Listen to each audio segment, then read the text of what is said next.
দেশ জুড়ে মৌসুমী বায়ুর প্রভাবে ফের সক্রিয় হয়ে উঠছে ঝড় বৃষ্টি। বিশেষ করে দক্ষিণাঞ্চল ও উপকূলীয় এলাকায় দমকা হাওয়ার সঙ্গে বজ্রসহ বৃষ্টির আশঙ্কা রয়েছে।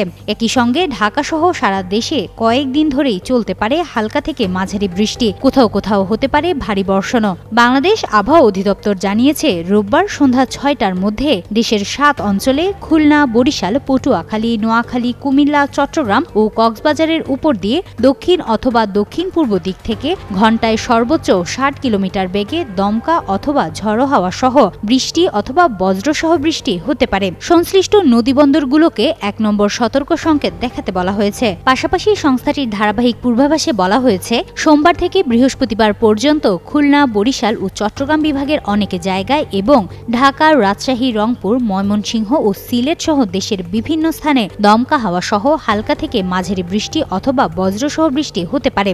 কোথাও কোথাও মাঝারি ধরনের ভারী থেকে ভারী বর্ষণও হতে পারে। এতে ঢাকার আকাশের ঘোলাটে ভাবও ধীরে ধীরে কেটে যাওয়ার সম্ভাবনা রয়েছে।